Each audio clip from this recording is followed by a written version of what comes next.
Hello student, in this video we are going to discuss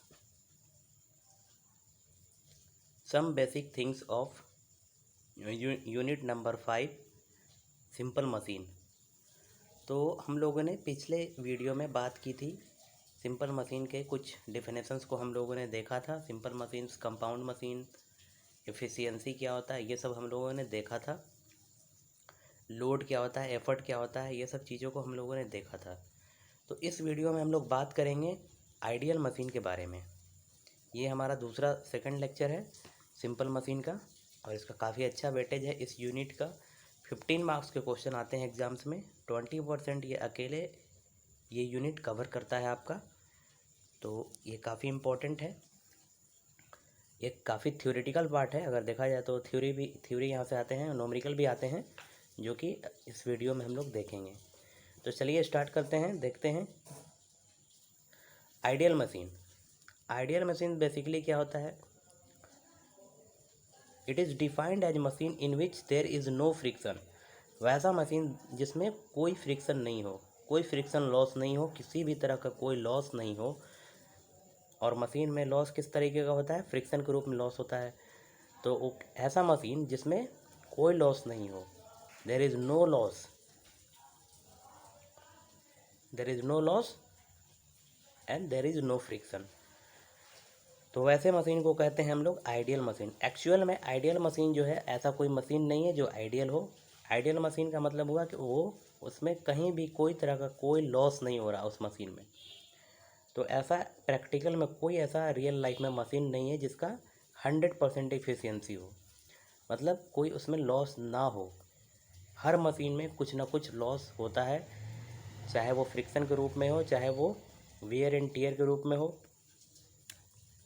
तो machine में कुछ ना कुछ लॉस होते रहते हैं। ये प्रैक्टिकल में ऐसा होता है। लेकिन आइडियल में वो मशीन आइडियल मशीन होता है जिसमें कोई लॉस नहीं हो, देयर इज़ नो फ्रिक्शन। वैसे मशीन को बोलते हैं आइडियल मशीन। तो एक्चुअल में आइडियल मशीन जो होता है वो हम लोग कंपैरिजन के लिए करते हैं। रियल लाइफ में कोई ऐसा मशीन आइडियल मशीन नहीं है, उसको बस कंपैरिजन के लिए किया जाता है कि जो हम मशीन बनाएं उसमें उससे उसके कंपैरिजन करें, ताकि हमारा एफिशिएंसी जो मशीन का है वो अच्छा हो। तो एफिशिएंसी ऑफ आइडियल मशीन क्या हो जाएगा? 100%। अब 100% एफिशिएंसी का मतलब mechanical advantage equal to velocity ratio. क्योंकि एफिशिएंसी क्या होता है? एफिशिएंसी होता है mechanical advantage by velocity ratio. अब ये एफिशिएंसी हो गया 100%, यानी कि 1। तो जब 1 हो जाएगा तो मैकेनिकल एडवांटेज वेलोसिटी रेशियो के इक्वल हो जाएगा। तो ये हुआ हमारा आइडियल मशीन का case. Such machine are impossible in real life. अभी हमने जैसा बताया कि इस तरीके का मशीन जो है रियल लाइफ में ये इम्पॉसिबल है, ये पॉसिबल नहीं है। अब बात करते हैं एक्चुअल मशीन की। तो एक्चुअल मशीन बेसिकली क्या होगा? It is defined as a machine in which friction is present और सम लॉसेज इज प्रेजेंट। वैसा मशीन जिसमें फ्रिक्शन जो है मौजूद होगा और भी दूसरे तरह का भी लॉस हो सकता है उस मशीन में। Efficiency is less than 100%। तो इस तरीके का मशीन में जो इफिशियंसी होगा वो 100% से कम होगा। एक्चुअल जो मशीन रियल लाइफ में जितने भी मशीन है, सारे के सारे मशीन एक्चुअल मशीन है। और हमारा जो आइडियल मशीन है, आइडियल मशीन, वो उससे हम कंपेरिजन करते हैं एक्चुअल मशीन का, ताकि हम अपनी एफिशिएंसी को अच्छा से अच्छा, बेहतर से बेहतर कर सकें। तो एक्चुअल मशीन वो मशीन हुआ जिसमें फ्रिक्शन मौजूद हो, उसको बोलते हैं एक्चुअल मशीन। इसमें एफिशिएंसी क्या होगा? 100% से लेस देन होगा। Mechanical advantage is less than velocity ratio. Actual machine में मैकेनिकल एडवांटेज जो होता है वो वेलोसिटी रेशियो से कम होता है। Actual machine are practical machine. जैसा कि हमने बताया कि जितने भी प्रैक्टिकल मशीन हैं वो सारे के सारे एक्चुअल होते हैं। रियल लाइफ में जितने भी मशीन होते हैं वो एक्चुअल मशीन होते हैं। तो ये हमारा था आइडियल मशीन और एक्चुअल मशीन की बात है। अब हम बात करते हैं आइडियल एफर्ट के बारे में। तो आइडियल एफर्ट को हम ऐसे बोल सकते हैं कि it is that effort which is applied in an ideal machine where there is no friction, वो एफर्ट जिसको हम अप्लाई करें जहाँ पे कोई भी फ्रिक्शन नहीं हो। ये आइडियल जो वर्ड आया आइडियल एफर्ट, ये आया है आइडियल मशीन से। तो आइडियल एफर्ट क्या हुआ? It is that effort which is applied in an ideal machine where there is no friction. Ideal के बारे में हमने बताया कि वो आइडियल चीज़ वो हुआ जिसमें फ्रिक्शन ना हो, कोई भी फ्रिक्शन नहीं हो, किसी भी तरह का लॉस नहीं हो। तो यहाँ बात हो रही है आइडियल एफर्ट की। तो वो एफर्ट जिसमें हम एफर्ट अप्लाइड कर रहे हैं और वहाँ पे किसी भी तरह का कोई भी फ्रिक्शन लॉस देखने को नहीं मिल रहा है। There is no friction present in this machine, उसी को बोलते हैं ideal effort. It is denoted by PI, इसको PI से डिनोट करते हैं। PI मतलब एफर्ट को हम लोग P से डिनोट करते थे, तो PI मतलब आइडियल एफर्ट। और हम जानते हैं आइडियल मशीन के केस में कि मैकेनिकल एडवांटेज जो होता है वो वेलोसिटी रेशियो के इक्वल होता है। और मैकेनिकल एडवांटेज क्या होता है? W/P, load by effort, load by effort होता है। तो मैकेनिकल एडवांटेज के बदले में हम लिख सकते हैं load by effort equal to velocity ratio. अब यहाँ से हम लिख सकते हैं PI इक्वल टू W/R, मतलब ideal effort equal to load by velocity ratio. तो ये हमारा एक रिलेशन बन के आया, ये फॉर्मूला बन के आया। इसको हमको नोट डाउन करना है ताकि हम नॉमरिकल में इसका यूज कर सकें।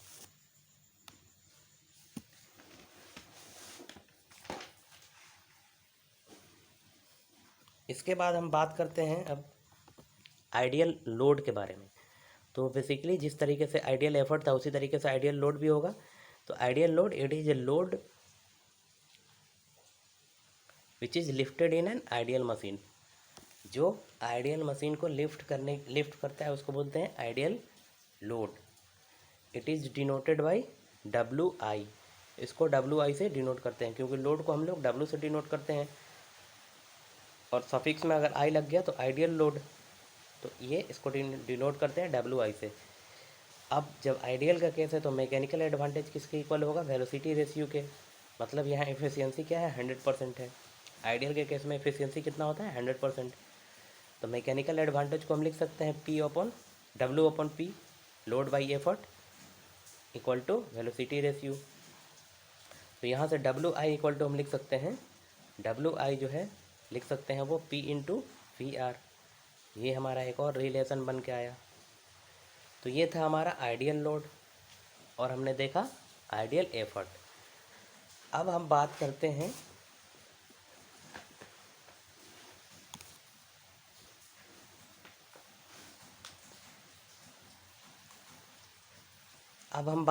लॉ ऑफ मशीन के बारे में। लॉ ऑफ मशीन, तो बेसिकली ये जो लॉ ऑफ मशीन है हमारा, ये काफ़ी इम्पोर्टेंट है अगर देखा जाए तो। बेसिकली ये एक इक्वेशन है जो रिलेशन को बताता है। और वो कौन सा रिलेशन बताता है? Applied effort and load lifted के बीच के रिलेशन को बतलाता है ये law of machine. Law of machine basically क्या है? एक इक्वेशन है जो हमें ये बताता है applied load and load lifted के बीच के रिलेशन को बताता है। तो इसको बोल सकते हैं it is an equation which gives the relation between effort applied and load lifted. It is an equation which gives the relation between effort applied and load lifted. It is given by P equal to MW plus C। इस तरह की equation से इसको हम दिखा सकते हैं, P equal to MW plus C, where P क्या है? एफर्ट अप्लाइड, M क्या है? स्लोप ऑफ लाइन, और C क्या है? Y intercept. P equal to effort applied, M equal to slope of line, और C क्या है? Y intercept. अगर हम इसका कंपेरिजन करें मैथमेटिकली स्ट्रेट लाइन से, तो एक स्ट्रेट लाइन का इक्वेशन हम जानते हैं। स्ट्रेट लाइन के इक्वेशन के बारे में हम जानते हैं कि ये हमारा एक्स एक्सिस है और ये हमारा वाई एक्सिस है, जैसा कि हम जानते हैं। कि ये हमारा एक्स एक्सिस है और ये हमारा वाई एक्सिस है, और इस पे ये हमारा क्या है, ये एक स्ट्रेट लाइन है, ये हमारा स्ट्रेट लाइन है। स्ट्रेट लाइन का इक्वेशन क्या होता है?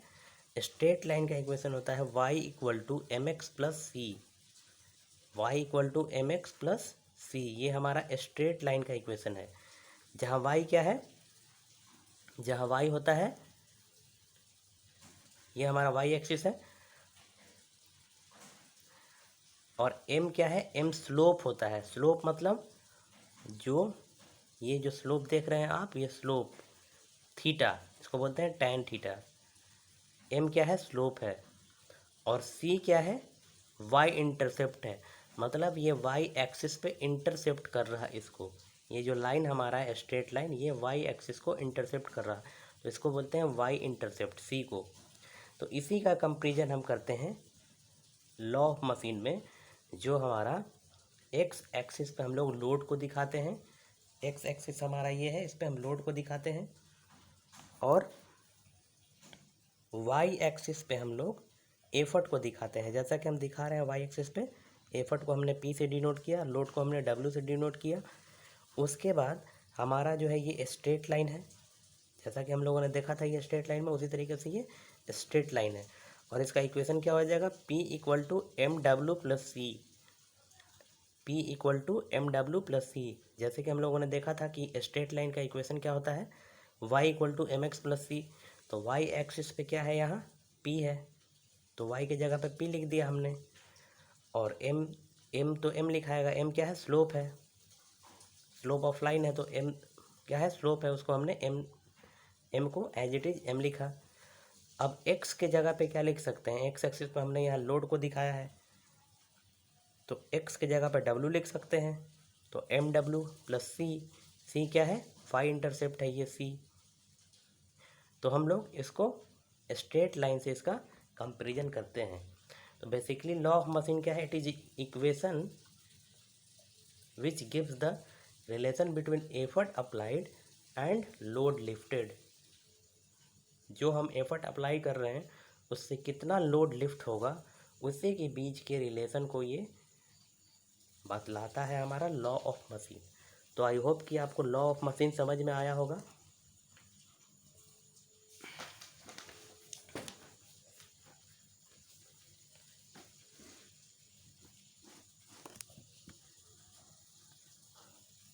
इसके बाद अगर हम बात करें तो हमारा आता है मैक्सिमम मैकेनिकल एडवांटेज, जिसको हम लिखते हैं maximum MA, maximum mechanical advantage. ये बेसिकली क्या होता है, it is reciprocal of slope. Slope क्या होता था, m, स्लोप को हम लोग m से दिखाते थे, जैसा कि हमने लॉ ऑफ मशीन में देखा। तो बेसिकली मैक्सिमम मैकेनिकल एडवांटेज क्या होता है, it is reciprocal of slope.